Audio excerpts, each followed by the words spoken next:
Contaba desde temprano ayer un grupo de ex consejeros y ex magistrados electorales firmó un desplegado en el que hacen una serie de propuestas a ser tomadas en cuenta en el proceso ya inminente de reforma electoral que arrancó pues con la designación de Pablo Gómez como presidente de una comisión presidencial para la reforma electoral. Piden, entre otras cosas, fortalecer los mecanismos de representación política, preservar y fortalecer la autonomía e independencia de los organismos electorales, privilegiar la experiencia, el conocimiento, la imparcialidad y la técnica en la designación de consejerías y magistraturas electorales. Piden que el Registro Federal de Electores, el padrón y los listados nominales y la credencial para votar con fotografías se mantengan bajo la administración de la Autoridad Electoral Administrativa. También piden un sistema eficaz de rendición de cuentas y fiscalización para que haya campañas electorales equitativas. En fin, estas son algunas de las propuestas que firman 22 personas, ex consejeros y ex magistrados electorales, entre ellos María Marván, politóloga, investigadora del Instituto de Investigaciones Jurídicas de la UNAM y ex consejera electoral del IFE, hoy INE. Hola María, ¿cómo estás? Gusto saludarte.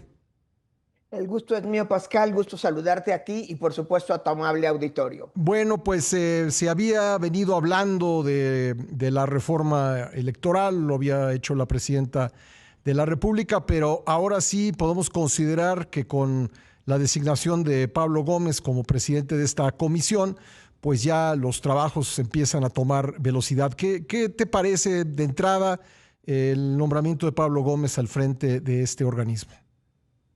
Mira, sin lugar a dudas es una persona con una gran experiencia en todo el tema electoral en nuestro país. Creo que hay que recordar el pasado de Pablo Gómez para poder ser optimistas con respecto a la reforma. Él fue una de las personas que más abogaron y que más influyeron en la existencia de los plurinominales y siempre los ha defendido. Creo que una de las preocupaciones más grandes que tenemos muchas personas respecto a una próxima reforma electoral es la eliminación de los plurinominales. Hay quien dice que los plurinominales no representan a nadie. Hay que recordar que los plurinominales representan a las minorías y que han sido el instrumento más eficaz del diálogo en el Congreso. Antes de 1977 no había diálogo en el Congreso, ni siquiera con los diputados de partido. Se empezó a hacer un diálogo y una deliberación pública respecto de todo lo que se discute en un Congreso, fundamentalmente leyes, políticas públicas y por tanto el presupuesto. Cuando empezaron a llegar representantes de las minorías y a tomar una fuerza en el Congreso, especialmente después de 1988, que al PRI ya no le alcanzaba para reformar la Constitución por sí mismo. Sí, Ese es el Pablo Gómez que queremos ver discutiendo la reforma. bueno, pero a juzgar por actuaciones recientes, una propuesta de reforma electoral que hizo el sexenio pasado, siendo presidente Andrés Manuel López Obrador, o el papel que ha jugado como titular de la UIF, esos datos permiten ser optimistas, María. No, pero sí permiten dar la lucha y Ujú. creo que eso es lo importante. Creo que hay una exigencia de congruencia y no solo a él, hay que decirlo. Todo el movimiento de izquierda, muchos de ellos que vienen del PSUM, que después se subsumieron al PRD Ujú. y muchos de ellos que están en Morena han sido grandes defensores, por ejemplo, insisto, de los plurinominales. Entonces, tienes razón, hay poco lugar para el optimismo, pero creo que no debemos abandonarnos y decir pues ni modo, ya no va a haber plurinominales, pues ni modo, la Cámara va a ser unipartidista, pues ni modo, vamos a tener un sistema de partido hegemónico. Creo que es un momento clave para rescatar realmente la pluralidad de este país, para rescatar la democracia que se ha venido debilitando y para exigir a figuras claves de la izquierda de este país que retomen la idea de pluralismo y la idea de una democracia que empieza, aunque no se agota, en una democracia electoral. María, me queda un minutito en este bloque. Te pediría que te quedaras con nosotros para seguir conversando, pero para cerrar esta parte de la conversación, ya hay un conjunto de países en donde pues partidos de diverso corte ideológico han llegado a través de elecciones al poder y desde el poder pues han minado la democracia. ¿Confías en que México podrá evitar ser colocado en esa lista? Creo que México está en esa lista y lo que buscamos muchas personas con esta reforma electoral es alejarnos de esa lista y entrar y aprovechar las oportunidades para reencauzar un destino democrático del país. Bueno, vamos a seguir conversando. Si me permites, María Marván, voy a una pausa y regreso enseguida para que sigamos platicando.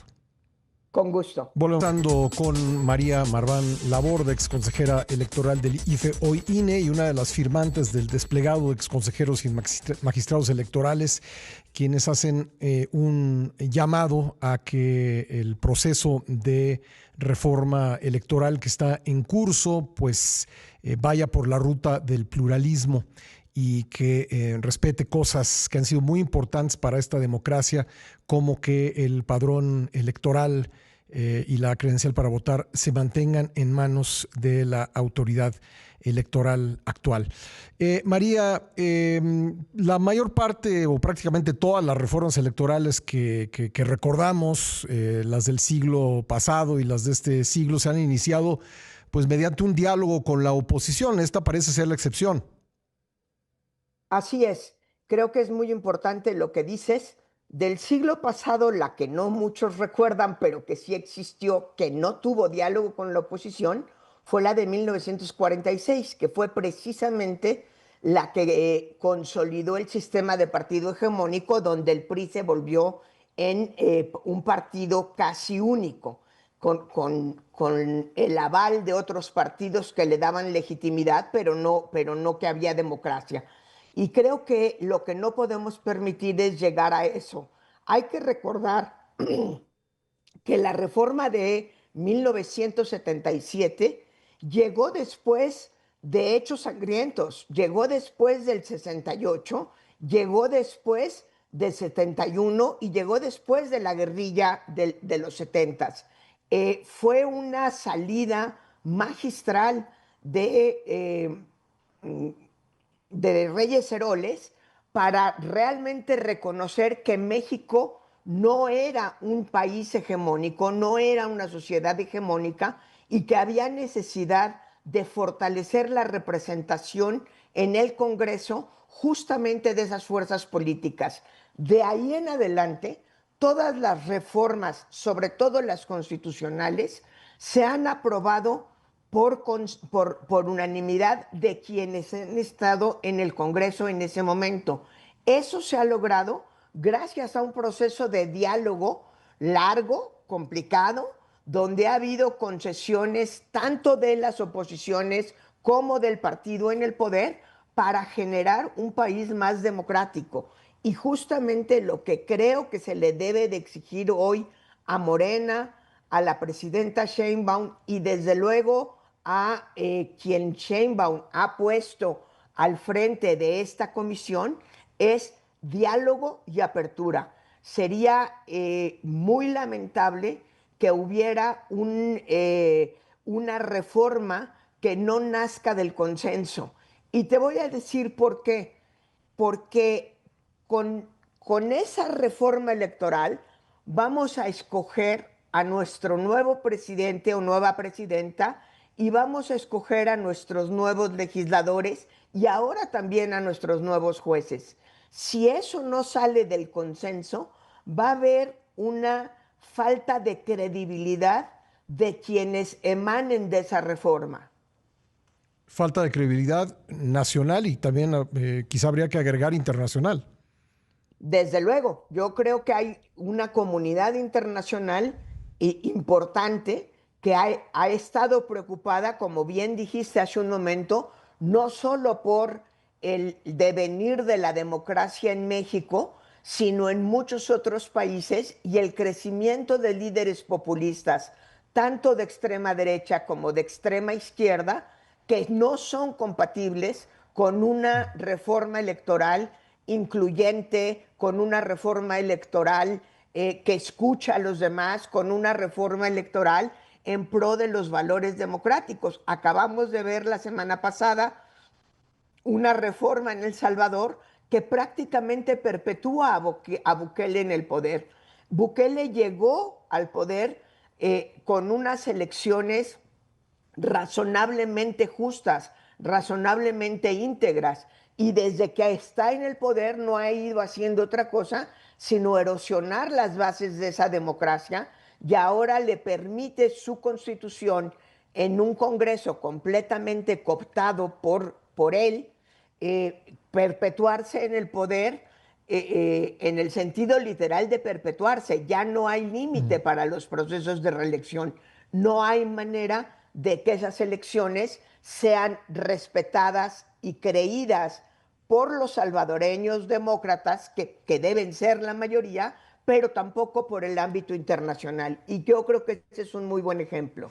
Bueno, María, me quedan un par de minutos, pero no quiero dejar de conversar un tema contigo que es igualmente relevante, porque tú fuiste parte del INAI, el Instituto Nacional de Acceso a la Información, y lo que estamos viendo desde la desaparición de ese órgano es que las puertas de la transparencia se han cerrado. El gobierno ya no está informando sobre lo que hace a las peticiones que hacen los ciudadanos.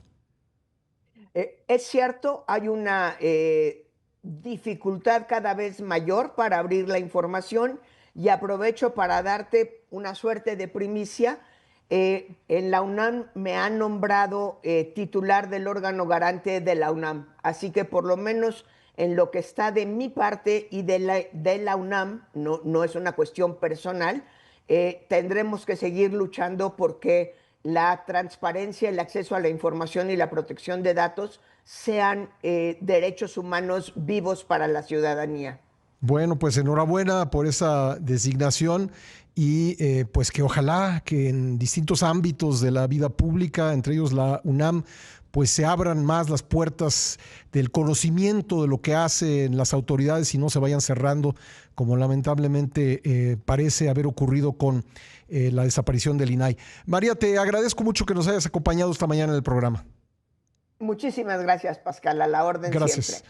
Gracias, María Marván, politóloga, investigadora del Instituto de Investigaciones Jurídicas de la UNAM y ahora pues la titular del órgano garante de transparencia en la máxima casa de estudios, opinando aquí en el programa sobre el proceso de reforma electoral que pues dio un paso adelante o arrancó formalmente, digamos, con la designación de Pablo Gómez, ex titular de la UIF, de la Secretaría de Hacienda, como presidente de la Comisión Presidencial para la Reforma Electoral. Es un tema que habrá que tener siempre en pues el radar informativo por la importancia que tiene, la posibilidad que tenemos los mexicanos de elegir libremente a nuestras autoridades.